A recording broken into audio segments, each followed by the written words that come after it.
করবেন যে শুধুমাত্র প্রাইভেট সেক্টর সাইডে ওনারা আরো কত বেশি ওনারা আনার চেষ্টা করছেন। ওনারা শুধু সফরেন ফান্ডিং এর বাইরেও নন সফরেন জায়গায় ফান্ডিং করার চেষ্টা করছেন।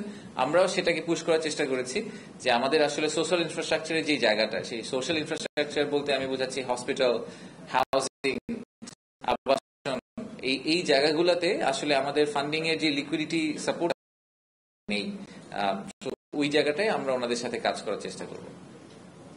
এবার আমি ইন্টারকন্টিনেন্টে ফেরত আসি। ইন্টারকন্টিনেন্টালে আমাদের হচ্ছে থার্ড লোকেশন ইভেন্ট হয়েছে, দুটো ইভেন্ট হয়েছে আজকে ইন্টারকন্টিনেন্টালে। প্রথম ইভেন্টটা ছিল নাসার আর্টেমিস অ্যাকর্ড সাইন করেছে। আপনারা যারা আমি যদি একটু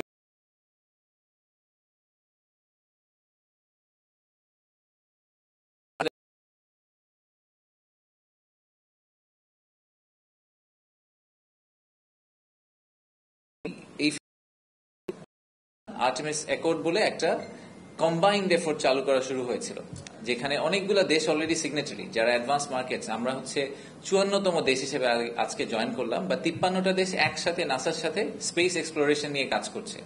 তো আমি এই যে অ্যাকর্ডটাতে আমরা সাইন করলাম, এই সাইন করে যে জয়েন করলাম, এখান থেকে আমাদের কি লাভ হলো, এই প্রশ্নটা যদি করেন তাহলে এখানকার লাভটা দেখতে আমাদের সম্ভবত 20, 25, 30 বছর সামনে যেতে হবে।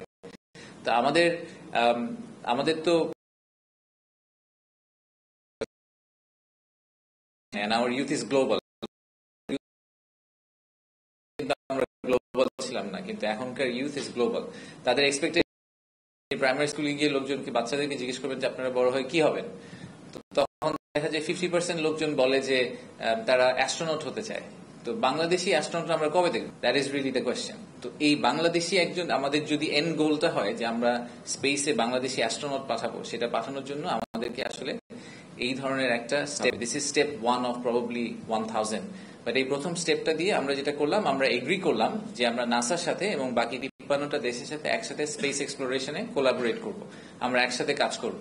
সো এখন আমাদের যে স্পেস এজেন্সি আছে তারা নাসার সাথে একসাথে কাজ করবে। নাসায় অলরেডি বেশ কিছু বাংলাদেশি বিজ্ঞানী কাজ করেন, বাট আমরা এই কোলাবোরেটিভ এফোর্টের মাধ্যমে হোপফুলি আজ থেকে 10, 15, 20 বছর পরে বাংলাদেশ স্পেসে একটা পজিশন নিতে পারবে। আমাদের স্পেস সায়েন্সের ব্যাপারে আমাদের একটা ডেভেলপমেন্ট হবে। এটা will also generate employment, it will also generate a completely new avenue for our young generation to explore. আর এছাড়া আজকে লাস্টে শেষে এইমাত্র একটা প্রোগ্রাম শেষ হলো, ওয়ার্ল্ড ব্যাংক এবং আইএফসি তারা সিপিএসডি বলে একটা রিপোর্ট পাবলিশ করেছে আজকে। সেই রিপোর্টটা নিয়ে আমাদের একটা রিভিউ ছিল এবং সেটা আমাদেরকে ডিসক্রাইব করেছেন। এখানে 4টা সেক্টর নিয়ে ওনারা খুব ডিপ ডাইভ করেছেন। এই 4টা সেক্টর হচ্ছে হাউজিং,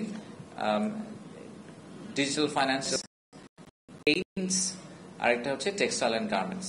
তো এই 4টা সেক্টর, ওনারা কেন এই 4টা সেক্টর সিলেক্ট করলেন? ওনারা 4টা সেক্টর সিলেক্ট করেছেন যে এই 4টা সেক্টরের পোটেনশিয়াল আছে, কিন্তু এই 4টা সেক্টরের পোটেনশিয়ালকে ফুললি রিয়েলাইজ করতে হলে সরকারকে ইন্টারভিন করতে হবে, আসলে ফুললি রিয়েলাইজেশন হবে না।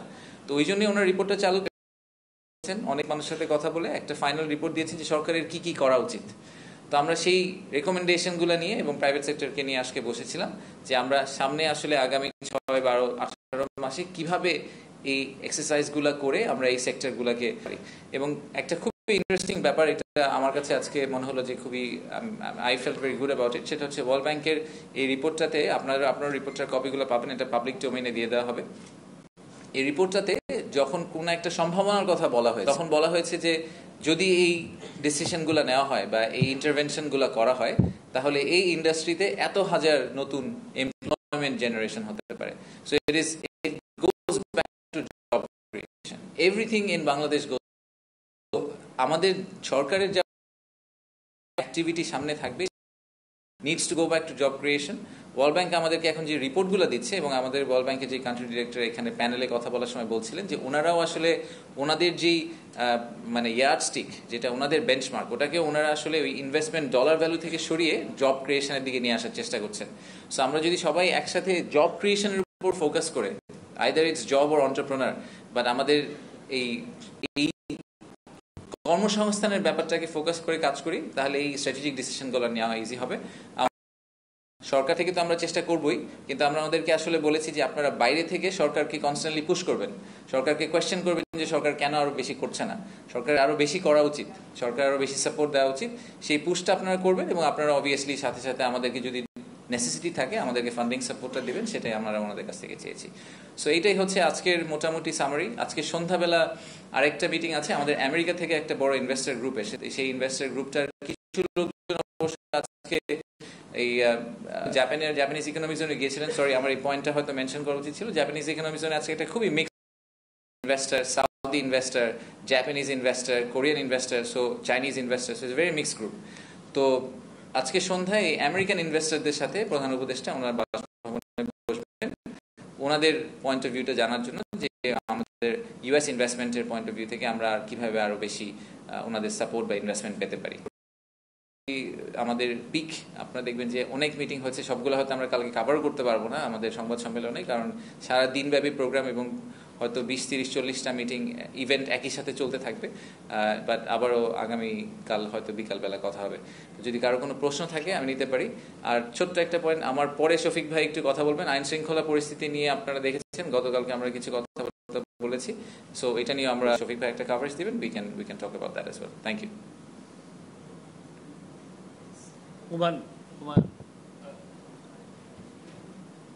একটু মাইক নিয়ে বলেন, কারণ পরে লোকজন শুনতে পারে। Thank you.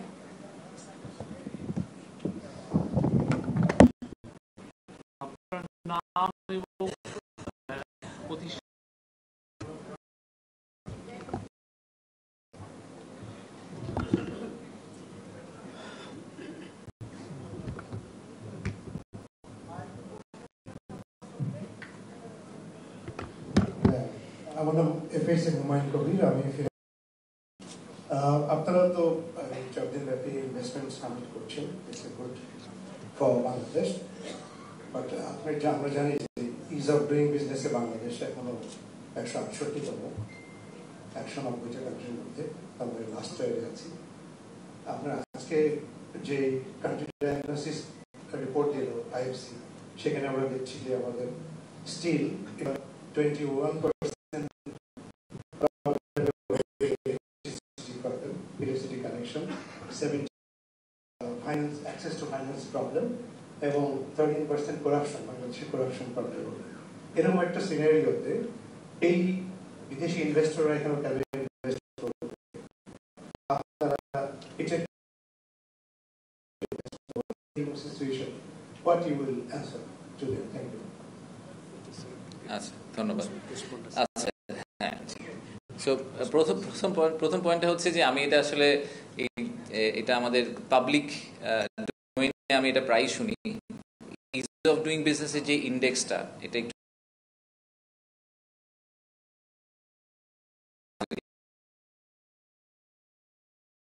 করা হয়েছিল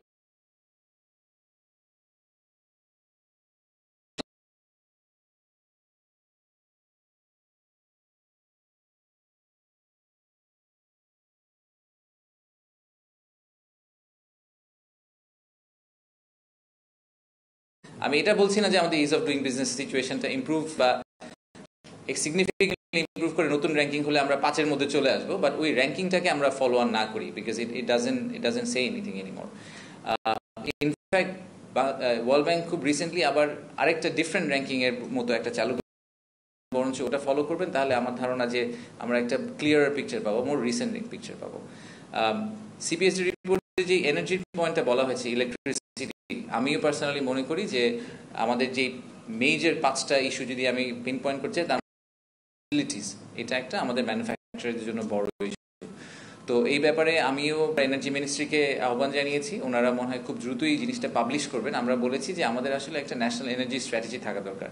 আমাদের যে কি প্ল্যান, আমরা আসলে আগামী 3 থেকে 5 বছর আমাদের যে গ্যাসের ঘাটতি আছে, সেটাকে আমরা কিভাবে সেই ঘাটতিটা থেকে সরে আসবো, সেই ঘাটতিটা কিভাবে আমরা ব্যাকফিল করব, সেই ব্যাপারে আমাদের সরকারের কি প্ল্যান, এই প্ল্যানটাকে খুব ক্লিয়ার কাট রোডম্যাপ হিসেবে আসলে আমাদের পাবলিশ করা উচিত সরকার হিসেবে। তো আমি আশা করছি যে আমাদের এনার্জি মিনিস্ট্রি আসলে খুব দ্রুত এটা কোনো একটা সময় পাবলিশ করবেন, এবং তাহলে আমাদের ইনভেস্টরদের জন্য আসলে তাদের ইনভেস্টমেন্ট প্ল্যানগুলো করা ইজি হবে। অ্যান্ড আসলে it's not a 5-year plan, আমাদের 5, 10, 15 বছরের লং টার্ম প্ল্যানটাই আসলে সবাইকে পাবলিশ করা উচিত। আর লাস্ট পয়েন্ট হিসেবে আপনি বললেন আমি ইনভেস্টরদেরকে কি বলবো, দেখেন আমি আমি এর আগে দেশের বাইরে ছিলাম, আমি আরো অনেকগুলো মার্কেট কভার করতাম। আমি পৃথিবীতে এরকম কোনো মার্কেট পাই নাই, maybe Singapore close to that, but পৃথিবীতে এরকম কোনো মার্কেট আমি কখনো পাই নাই যে মার্কেটে কোনো সমস্যা নেই। আপনি যারা ভিয়েতনামে ব্যবসা করে, আমার ভিয়েতনামে অনেক ক্লায়েন্ট ছিল, যারা ইন্ডিয়াতে বিজনেস করে অনেক ক্লায়েন্ট ছিল ওখানেও, তাদেরকে জিজ্ঞেস করলে তারাও আপনাকে ওই দেশের কি কি সমস্যা এবং ওই দেশে কেন ব্যবসা করা উচিত না এরকম 10টা পয়েন্ট বলতে পারবে। So every country comes as a package. প্রত্যেকটা দেশেরই কিছু সমস্যা আছে, কিছু পজিটিভস আছে। যাদের স্ট্রেংথ যেগুলো আছে সেগুলোকে তারা সবসময় হাইলাইট করার চেষ্টা করে। আমরা তার সাথে এবার যেটা হাইলাইট করার চেষ্টা করছি, যে সমস্যাগুলো আমাদের আছে সেইগুলোর সমাধান করার জন্য আমরা সরকার থেকে কি করার চেষ্টা করছি। সো যে 10টা সমস্যার কথা সবাই বলছে, সেই 10টা সমস্যা যদি আজকে সেই 10টা সমস্যাকে আপনি বললেন 21% থেকে তো 0% হয়ে যাবে না ইলেকট্রিসিটি, 21% থেকে এটাকে 10-এ নামিয়ে আসার জন্য, 10%-এ নামিয়ে আসার জন্য সরকার কি করছে, আগামী 1-2 বছর সরকার কি করবে। তো সেই মেসেজটাই আমরা আমাদেরকে দিতে চাই, যে আমরা সরকার এবং প্রাইভেট সেক্টর এবং ফুল ইকোসিস্টেম একসাথে কাজ করছি to improve overall situation. Of course we acknowledge যে আমাদের কিছু শর্টকামিং আছে, বা সেই শর্টকামিংটাকে ইমপ্রুভ করার জন্য আমরা এখন একসাথে কাজ করছি। সেই মেসেজটাই আমরা আমাদেরকে দিতে চাই। ধন্যবাদ। Thank you. আজিজ আমি কাজী আজিজুল ইসলাম আশিক, আপনাকে বললাম যে আপনি যে সময় আসলে আপনি সরকারের টিম বিরা মানে কাজ করছেন, কিন্তু এই সময় আপনাদের জন্য সবচেয়ে বড় ডিসঅ্যাপয়েন্টমেন্ট হচ্ছে ইউএস ট্যারিফ। বাংলাদেশের ব্র্যান্ডিং সেলস ছিল, মানে ব্র্যান্ডিং অ্যাট্রাকশন পয়েন্ট ছিল আগে জিরো, মানে জিএসপি ইউরোপ এবং এলডিসি হিসেবে সুবিধা প্রাপ্ত। কিন্তু এখন সেই বিষয়টা উল্টে গেছে, মানে পৃথিবীতে আগে তো জিরো ট্যারিফ বা মিনিমাম ট্যারিফ ছিল, এখন হচ্ছে এখন আপনারা ইনভেস্টররা কি বলেছে এই বিষয় নিয়ে, আপনারা ইনভেস্টরকে কি বলেছেন যে এই নতুন পরিস্থিতিতে কিভাবে কি স্ট্র্যাটেজিতে আপনাদের তাদেরকে কি বেনিফিট দিবেন, ইনভেস্টররা কি বলেছে, আপনারা কি বলেছেন?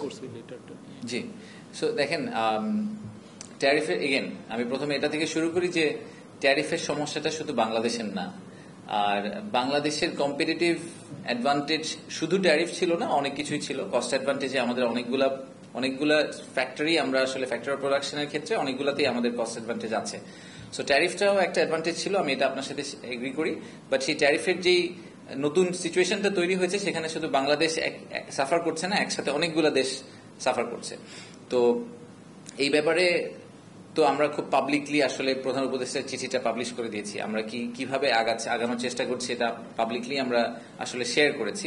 এবং ইনফ্যাক্ট আজকে আমাদের যে ইনভেস্টর গ্রুপ ছিলেন, তারা আমাদের কোরিয়ান ইনভেস্টর গ্রুপ আসলে ক্যাটাগরিক্যালি এটা অ্যাপ্রেইজও করেছেন। ওনারা বলেছেন যে দে আর কোয়াইট ইমপ্রেসড যে বাংলাদেশ যে ট্র্যাকটা নিয়েছে এটা একটু খুব কম্প্রিহেন্সিভ তাদের কাছে লেগেছে। তাদের কাছে মনে হয়েছে যে কম্বোডিয়া ভিয়েতনাম যে রেসপন্সটা করেছিল ওটা একটু হেস্টি ছিল, এবং খুব দ্রুত রেসপন্স করার কারণে ওদের চিঠিটা কিন্তু কন্টেন্ট হচ্ছে খালি ওনারা কিছু ট্যারিফে ড্রপ করবেন, এছাড়া কিন্তু ওরকম কন্টেন্ট নাই। বাট আপনি যদি কম্বোডিয়ার চিঠিটার সাথে বাংলাদেশের চিঠিটা মার্ক টু মার্ক চিন্তা করেন, তাহলে আপনি দেখবেন যে আমরা কিন্তু একটা মাল্টিপ্রোন অ্যাপ্রোচে গিয়েছি, যেখানে আমরা বলছি আমরা কিছু ট্রেড ব্যারিয়ার কমানোর চেষ্টা করব, আমরা কিছু ট্রেড ডেফিসিট কমানোর চেষ্টা করব, একই সাথে আমরা ট্যারিফে কিছু সাপোর্ট দেওয়ার চেষ্টা করব। তো আমাদের সাথে ইউএস এম্বাসির খুব ক্লোজ যোগাযোগ আছে।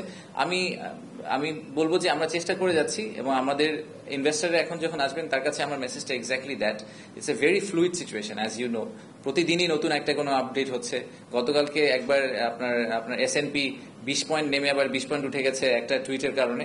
সো এরকম অনেক কিছুই হচ্ছে। সো ওনারাও জানেন যে ঠিক যেভাবে বাকি সব দেশ এটাকে হ্যান্ডেল করার চেষ্টা করছে, আমরাও হ্যান্ডেল করার চেষ্টা করছি। আমরা ঠিকভাবে করার চেষ্টা করছি কিনা এটা আমাদেরকে ডেমনস্ট্রেট করতে হবে। সেটা এখন পর্যন্ত আমাদের আজকে ইনভেস্টরদের সাথে কথা বলে মনে হয়েছে যে ওনারা মনে করছেন যে আমরা রাইট ট্র্যাকে আছি। আমি দৈনিক আমাদের পত্রিকার রিপোর্টার। আমার একটা প্রশ্ন, আপনি বলেছেন যে এনডিবি $300 মিলিয়ন ইনভেস্টমেন্ট করেছে এবং তারা প্রাইভেট সেক্টরে ইনভেস্ট করতে চাচ্ছে। তো আমাদের যারা উন্নয়ন সহযোগী আছেন তারা অধিকাংশই সুদের হার বাড়িয়েছেন। আপনাদের সাথে তাদের কমিটমেন্ট কিভাবে হয়েছে, যে মানে সুদের হার কেমন, তারা কি সফট লোন দিবে না যে তারা সচরাচর যে কম্পিটিটিভ ইয়েতে আছে বেশি সুদের হারটা কেমন হবে? আচ্ছা, এনডিবি ডেভেলপমেন্ট ব্যাংকের ডিফারেন্ট ম্যান্ডেট থাকে, আপনারা হয়তো অনেকেই জানেন। এনডিবির ক্ষেত্রে ক্রেডিট রেটিং আসলে সবাইকে এক কাতারে করে। সো এনডিবি ইন্ডিয়াকে যে ক্রেডিট রেটিংয়ে মেজার করে, বাংলাদেশকেও সেম রেটিংয়ে মেজার করে, এবং তার বাকি কান্ট্রিগুলোকে একই রেটিংয়ে মেজার করে।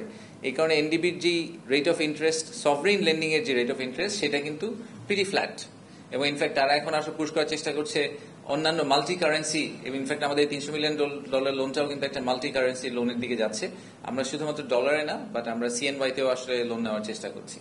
তো আমার প্রথম পয়েন্টটা হচ্ছে যে সভরিন সাইডে আসলে এনডিবি সব দেশকে সিমিলার ভাবে ট্রিট করে, সো আমরা অন্য দেশ যেভাবে ট্রিটেড হবে আমরা সেভাবে ট্রিটেড হব। প্রাইভেট সেক্টরে আমরা ওনাদেরকে আসলে অ্যাক্সেস দেওয়ার চেষ্টা করছি, যত বেশি প্রাইভেট সেক্টরের ভালো ক্লায়েন্টদেরকে আমাদেরকে অ্যাক্সেস দিতে পারি, ওনারা ওদের মধ্যে রিস্ক অ্যাসেস করে ইনভেস্ট করার চেষ্টা করবেন। সো এনডিবির রোলটা একদম ক্লাসিক ওয়ার্ল্ড ব্যাংকের যে সফট লোন ক্যাটাগরি সেটা কিন্তু না, ওনারা মোর লাইক ADB বা IFC, তাদের সাথে আপনি কম্পেয়ার করতে পারেন। তো ওনাদের লোনগুলো একদম সফট লোন আসলে হয় না, ওনাদের লোনগুলো slightly higher price, but classic commercial bank থেকে ইউজুয়ালি চিপার হয়। উজ্জ্বল,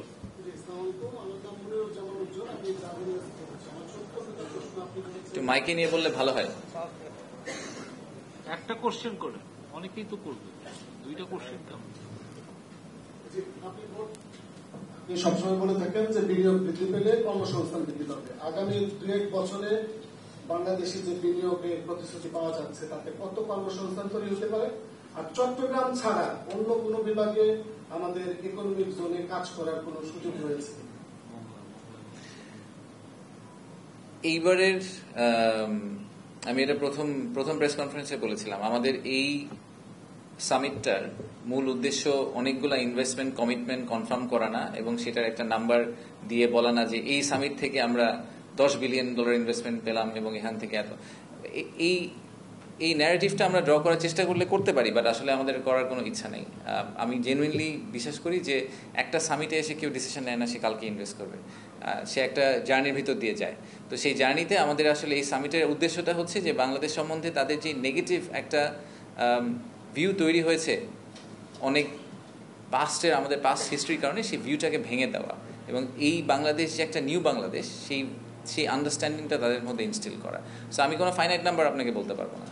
আর দ্বিতীয়ত আপনার প্রশ্ন ছিল চট্টগ্রামের বাইরে আর কিছু হবে কিনা। আমরা যে 5টা ইকোনমিক জোন নিয়ে কভার করার কথা বলছিলাম, বা 10টা, প্রথম 5টা, সেগুলো কিন্তু সবগুলো চট্টগ্রামে না। আমাদের কোইন্সিডেন্টালি মিরেশ্বরের একটা ইকোনমিক জোন আছে অনেক বড়, এবং চাইনিজ যেই ইকোনমিক জোন সেটাও আনোয়ারাতে, এই কারণে চট্টগ্রামের কথা বারে বারে উঠে আসে।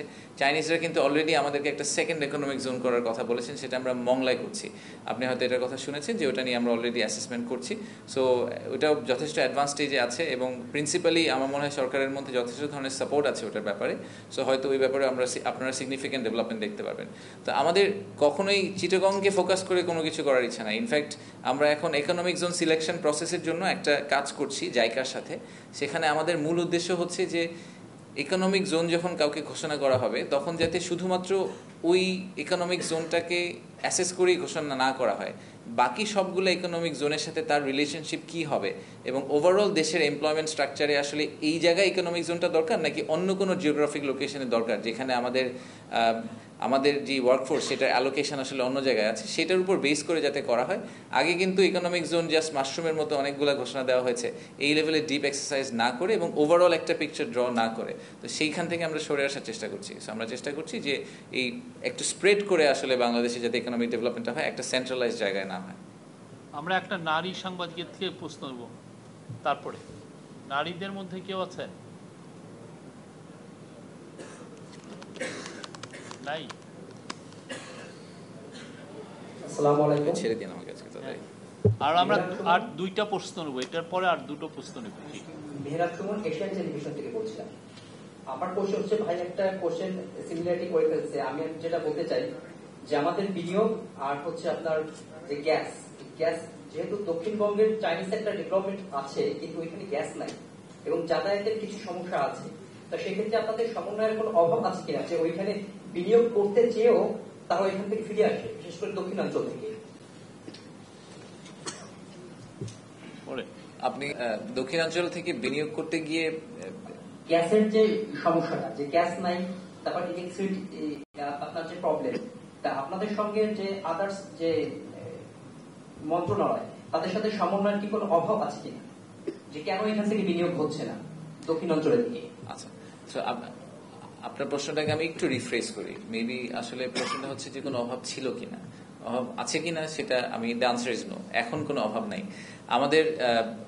আরেকটা ইন্টারেস্টিং ফ্যাক্ট হচ্ছে যে ইকোনমিক জোনগুলো যখন সিলেক্ট করা হয় অরিজিনালি, আমি আগের কথা বলছি যে ইকোনমিক জোন যখন সিলেকশন প্রসেস আগে যেটা ছিল সেখানে ইকোনমিক জোন সিলেক্ট করতো আসলে ইকোনমিক জোন অথরিটি নিজেই, কিন্তু সিলেক্ট করার আগে যেটা করা উচিত ছিল আমি মনে করি সেটা হচ্ছে যে ইকোনমিক জোনের প্রত্যেকটা মন্ত্রণালয়ে গিয়ে জিজ্ঞেস করা উচিত ছিল যে আমি যদি এখানে ইকোনমিক জোন ঘোষণা করি তাহলে আপনি গ্যাস দিতে পারবেন কিনা, আপনি পানি দিতে পারবেন কিনা, আপনি কমিট করেন যে আপনি আমাকে 3 বছরের মধ্যে পানি দিতে পারবেন, তাহলেই খালি আমি এই জায়গায় ইকোনমিক জোন ঘোষণা করব। ইউনিল্যাটারালি যখন economic zone authority economic zone ঘোষণা করে ফেলে তখন কিন্তু তার ওই বাইনটা সরকারের ভিতর থাকে না, ওই কমিটমেন্টটা থাকে না। সরকারের ভিতরে কোঅর্ডিনেশনের যে অভাবটা ছিল সেটা আমরা এখন, আমি পার্সোনালি ফিল করি এটা অনেকটা কমে এসেছে। আমরা এখন এই কারণেই এনার্জি মিনিস্ট্রির সাথে খুব কাছাকাছি হয়ে কাজ করছি। আমরা যে 100 থেকে কমিয়ে 5টাতে যখন নিয়ে এসেছিলাম তখন আমরা কিন্তু এই প্রত্যেকটা সংস্থার সাথে স্পেসিফিক্যালি কথা বলে তাদের কমিটমেন্ট নিয়েই 5টাকে বলেছি যে এই 5টার উপর আমরা ফোকাস করব।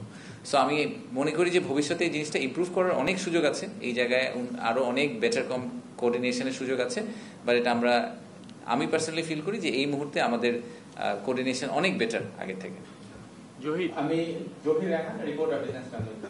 গতকালকে এবং আজকে বিদেশি বিনিয়োগকারীরা অর্থনৈতিক অঞ্চল এবং এক্সপোর্ট প্রসেসিং জোন ভিজিট করেছে। এদের কাছে কি জানতে চেয়েছে একটু ক্লিয়ার করে দিন। তারা তো ঘুরে দেখেছে গতকালকে 2টা মানে অর্থনৈতিক অঞ্চল সহ এক্সপোর্ট প্রসেসিং, আজকে এবার জাপান ইকোনমিক জোনে গেল। এই প্রসেসটা আসলে তারা আপনাদের কাছে কি জানতে চেয়েছে এখানে?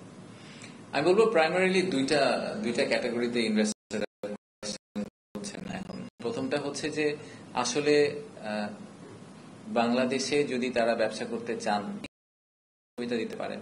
শুধু সুবিধা বলতে আমি ফিসকাল নন ফিসকাল সুবিধার কথা বলছি না, বাট আমি বলছি যে বাংলাদেশে যদি ওনারা ল্যান্ড করতে চান ইউজুয়ালি যেটা হয় যে অনেক রেড টেপ পার হতে হয়, তো এইগুলো পার হওয়ার ব্যাপারে সরকার ওনাদেরকে কিভাবে সাহায্য করতে পারে। আর দ্বিতীয় প্রশ্ন ওনারা যেটা করছেন সেটার জন্য আমরা ওনাদেরকে উইন্ডো দিচ্ছি, সেটা হচ্ছে এক্সিস্টিং যারা ব্যবসায়ী আছেন তারা কি কি ধরনের চ্যালেঞ্জ এই মুহূর্তে ফেস করছেন এবং সেইটা মিটিগেট করার জন্য আসলে ওনাদের কি কি ধরনের স্ট্র্যাটেজি হাতে নেওয়া উচিত।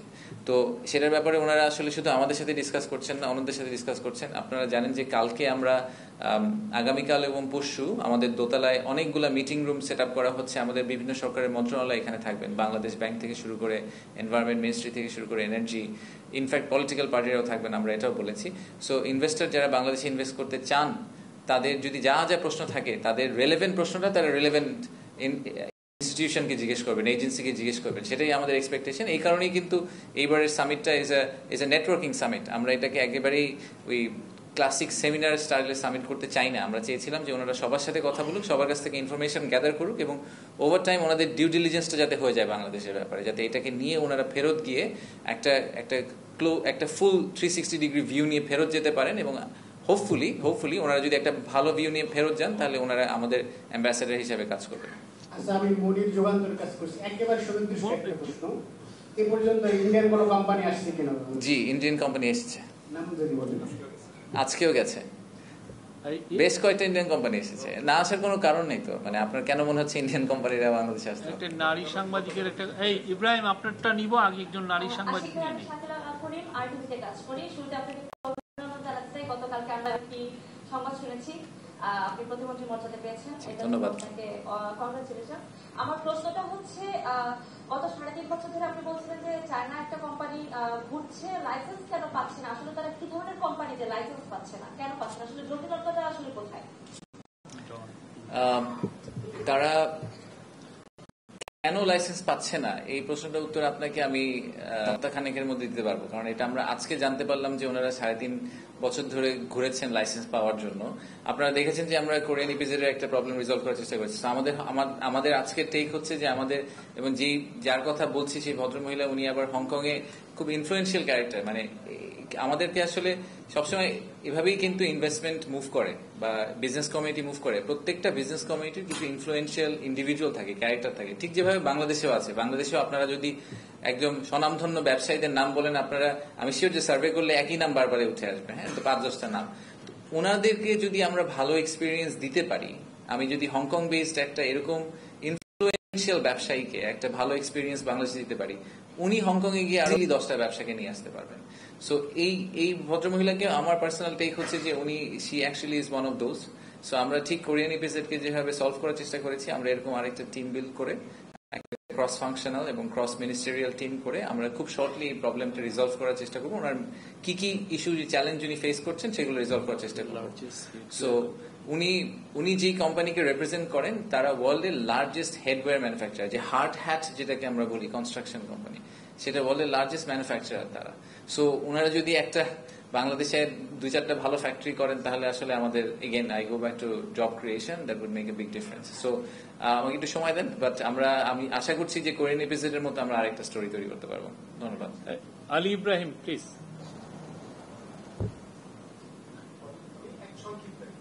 আগে উনি বলেন। জি ধন্যবাদ। আমার প্রশ্নটা হচ্ছে যে আপনি বলছিলেন যে বিনিয়োগকারীরা নানা চ্যালেঞ্জের কথা জানতে চাচ্ছে, আপনার মানে দ্বিতীয় যে প্রশ্নটা তাদের যেটা বিভিন্ন বিজেলে যে গিয়ে তারা যেটা জানছে, কি চ্যালেঞ্জের কথা তারা জানছে আপনাদেরকে জিজ্ঞেস করছে, চ্যালেঞ্জগুলো মূল চ্যালেঞ্জগুলো কি? না মূল চ্যালেঞ্জগুলো কি কি তারা বলছে, কোন সংকটগুলোর কারণে যারা আমাদের এক্সিস্টিং যারা ফরেন ইনভেস্টর আছে তারা ফেস করছেন? আপনি কি মনে করেন যে ইমিডিয়েট সেগুলোকে আপনার কাছে সমাধান দিতে পারবেন, বা আপনি কতখানি আশাবাদী? আমার দ্বিতীয় প্রশ্নটা হচ্ছে যে আপনারা কোন ধরনের বিনিয়োগকারী, এখন যারা আসে তারা নিজে থেকে আসে, কিন্তু সরকার বা বিডা চাচ্ছে যে কোথায় কোন খাতে তারা আপনারা বিনিয়োগ আকাঙ্ক্ষা করছেন, আসতে চান, নিতে চান? ধন্যবাদ। কি কি ধরনের সমস্যার কথা ওনারা বলছেন? আমি যেটা বললাম, প্রথমত আমরা কিন্তু ন্যারেটিভটা আমরা একা ড্র করতে চাই না। আমরা ওনাদেরকে অ্যাক্সেস দিচ্ছি, আমাদের এক্সিস্টিং প্রাইভেট সেক্টর ইন্ডিভিজুয়ালদেরকে আমরা অ্যাক্সেস দিচ্ছি ইকোসিস্টেমের সবার সাথে কথা বলার জন্য, যে সবাই যার যার মতো করে বলেন। আমাদের একটা জেনারেল আউটলাইন আছে, আপনারা হয়তো দেখেছেন যে আমি আগেও বলেছি যে আমি 5টা জায়গায় আমার ধারণা মেজর সমস্যা। একটা হচ্ছে যে government quality of government service, আমাদের গভর্নমেন্ট সার্ভিসের কোয়ালিটি ইজ নট দেয়ার, আমরা আরো বেটার সার্ভিস দিতে পারি সরকারের পক্ষ থেকে। আমাদের যে অ্যাক্সেস টু রিসোর্সেস বা ইউটিলিটিস, এই জায়গাটায় আমাদের অনেক কাজ করার আছে। এন্ডেমিক করাপশনের একটা ইস্যু আছে আমাদের। কনসালটেশনের অভাব আছে, প্রাইভেট সেক্টরের সাথে আমরা যথেষ্ট কনসালটেশন করি না। 5 নম্বর পয়েন্টটা আমার এই মুহূর্তে মনে পড়ছে না, বাট এরকম 5টা জিনিস এটা আমরা পাবলিক ডোমেইনে ইনফ্যাক্ট দিয়ে রেখেছি, যে আমাদের খুব ক্লিয়ার আইডিয়া, আমাদের ধারণা আছে যে কোন 5টা জিনিস নিয়ে আমাদের কাজ করা উচিত। সবগুলা প্রবলেম রিজলভ হবে না, এটা আশা করাও উচিত না আমাদের যে সবগুলা প্রবলেম রিজলভ হয়ে যাবে, বাট আমরা খুব স্পেসিফিক 20টা অ্যাকশন আইটেম নিয়ে কাজ করছি এই বছরের জন্য। সেই 20টা অ্যাকশন আইটেম আমরা রিজলভ করার চেষ্টা করব। আর আপনার লাস্ট কোয়েশ্চেনটা আমি মিস করে গেছি, কোন খাতে বিনিয়োগ আশা করছি। এই ব্যাপারেও কিন্তু আমরা একটা পাবলিকেশন করেছি, আমি লিখেছেন কিনা, এফডিআই হিট ম্যাপ নামে আমরা একটা জিনিস পাবলিশ করেছি প্রায় মাস দেড়েক আগে। ওখানে 8টা টোটাল মনে হয় 18টা সেক্টরের কথা বলা হয়েছে, তার মধ্যে 8টাকে বলা হয়েছে যে 8টা ডেফিনেটলি রেডি টু গো। যেরকম for example advance textile, for example leather goods, for example renewable energy, IT services, এরকম 8টা সেক্টরের কথা বলা হয়েছে। এটাও পাবলিক ডোমেইনে আমরা দিয়ে দিয়েছি। এবং এই সিলেকশন ক্রাইটেরিয়াটা আসলে বেস করা হয়েছে যে labour intensive, high labour intensity industry, এবং অ্যাট দ্য সেম টাইম পোটেনশিয়ালও হাই, যেখানে আসলে আপসাইড অনেক আছে, মার্কেটে অনেক মুভমেন্ট হচ্ছে, অনেক গ্রোথ হচ্ছে, কিন্তু আমরা ওই গ্রোথ জার্নিটাতে পার্টিসিপেট এখনো করতে পারিনি। সেই ইন্ডাস্ট্রিগুলোকে পিন ডাউন করা হয়েছে। তো সেগুলোতেই আমরা এক্সপেক্ট করছি যে আমরা ইনভেস্টমেন্ট পাবো। আমাদের যে ব্রেকআউটগুলো নেক্সট কালকে দুপুর থেকে যেগুলো শুরু হচ্ছে, যে 5টা সাব গ্রুপের ব্রেকআউট, সেই ব্রেকআউটগুলো কিন্তু ওখান থেকেই পুল করা, চিন্তা করে পুল করা যে এই 5টা সেক্টরে আসলে বাংলাদেশে ইনভেস্টমেন্ট হওয়ার সম্ভাবনা আছে। ধন্যবাদ। Please last question. আমার কথা হচ্ছে ফুড এন্ড বেভারেজ সেক্টরে কারো কোনো আগ্রহ আছে কিনা, যে আমরা যেহেতু 146টা দেশে food and beverage product process food export করছি, এবং আরএনজির পরেই হচ্ছে ফুড এন্ড বেভারেজের স্থান। গভর্নমেন্ট ফল করার পরে যেটা হচ্ছে অনেক বড় বড় গ্রুপের বিজনেস শাটডাউন হয়ে গিয়েছে, সেটা অনেকেই জানে। আমার কথা হচ্ছে যে food and beverage, dairy, agro সেক্টরে কোনো ফরেন ফান্ডিং এর অপরচুনিটি আছে কিনা। আমি বেসিক্যালি খন্দকার রাজন, এই সেক্টরে 20 বছর ধরে দেশের বড় বড় গ্রুপগুলির সাথে কাজ করছি, এবং আমার একটা ফাউন্ডেশন আছে যারা আমরা ফ্রেশারদেরকে ডেভেলপ হয়েছে। আপনার কোশ্চেনটা হয়েছে, তো কোশ্চেনটা হচ্ছে যে ফুড এন্ড বেভারেজ সেক্টর ডেভেলপমেন্টে বিডা বা ফরেন ইনভেস্টমেন্টের অপরচুনিটিটা কি আছে ফর দ্য এক্সপোর্ট মার্কেট? আচ্ছা, ফর দি এক্সপোর্ট মার্কেট বলে আপনি কোয়েশ্চেনটাকে একটু কমপ্লেক্স করে ফেলেছেন, বাট আমি জেনারেলি বলি আমাদের একটা সাবগ্রুপ হচ্ছে কি অ্যাগ্রো প্রসেসিং। সো আমি এফএনবি তো অনেক বড় একটা সেক্টর, পুরো এফএনবি নিয়ে কথা বলতে হলে আধা ঘন্টা ধরে কথা বলতে হবে। স্পেসিফিক্যালি অ্যাগ্রো প্রসেসিং প্রসেসিং এ আমি পার্সোনালি যে আমরা সরকার থেকে মনে করছি, বিডা থেকে মনে করছি যে আমাদের ইনভেস্টমেন্টের প্রচন্ড সুযোগ আছে।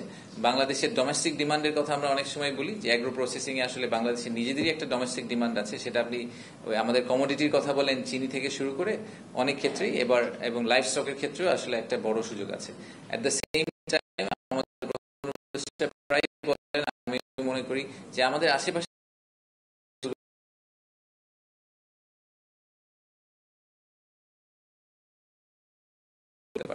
আমি খুব একটা ট্রিভিয়াল এক্সাম্পল দিই যে আমরা যে চিনি প্রসেস করি, হ্যাঁ, সুগার প্রসেস করি, সুগার তো আমরা আমাদের বাংলাদেশে প্রডিউস করতে পারি না পুরাটা, আমাদেরকে র সুগার নিয়ে আসতে হয়, নিয়ে এসে প্রসেস করে তারপর বাংলাদেশে বিক্রি করতে হয়। আমরা যদি অ্যাগ্রো প্রসেসিং এর এই সেট আপগুলোকে ঠিকভাবে দাঁড় করে দিতে পারি, তাহলে এই সুগার প্রসেসিং যেটা বাংলাদেশে হচ্ছে, সেই সুগার প্রসেসিংটা শুধু বাংলাদেশে বিক্রি না করে ওনারা যদি সেভেন সিস্টার্সে সেল করতে পারেন, ওনারা যদি নেপাল ভুটানে সেল করতে পারেন, that would be our win. So ওই ইকোসিস্টেমটা তাদেরকে তৈরি করে দেওয়া, পোর্ট ফ্যাসিলিটি তৈরি করে দেওয়া, রোড ট্রান্সপোর্টেশন তৈরি করে দেওয়া, যাতে ওনারা বাংলাদেশে প্রডিউস করে এই ফুল রিজনে, কারণ পোর্ট তো একটা, সব ঢুকবে চিটাগং দিয়ে, বাট পোর্ট দিয়ে ঢুকার পরে এটাকে স্প্রেড আউট করে দেওয়ার যেই সুযোগটা, সেই সুযোগটা সরকারের করে দিতে হবে, ইনফ্রাস্ট্রাকচারকে সরকারকে তৈরি করে দিতে হবে। সো এগ্রো প্রসেসিং নিয়ে কিন্তু একটা ব্রেকআউট আছে 10 তারিখে, you are most welcome to follow it, ওটা লাইভও করা হবে। সো আপনারা ওটা দেখলে হয়তো আরো এই ব্যাপারে ইনফরমেশন পাবেন। ধন্যবাদ। কালকে আপনারা জানেন যে কিছু অনাকাঙ্ক্ষিত ঘটনা ঘটেছে, তো সেই অনুযায়ী আমরা আমাদের পুলিশ এবং সিকিউরিটি ফোর্সের রেড করার পরে আমরা সকালে আপনাদেরকে একটা আপডেট দিয়েছিলাম যে 49 জনকে অ্যারেস্ট করেছে এবং 2টো কেস হয়েছিল। তো আমাদের একটু আগে 4টা পর্যন্ত আমাদের আপডেট হচ্ছে যে মোট 56 পিপল হ্যাভ বিন অ্যারেস্টেড এবং 4টা কেস হয়েছে। এবং আমাদের এই রেড, আমাদের এই যে যারা যারা এইগুলোতে ইনভলভ ছিল তাদেরকে অ্যারেস্ট করার প্রক্রিয়া চলমান। Thank you.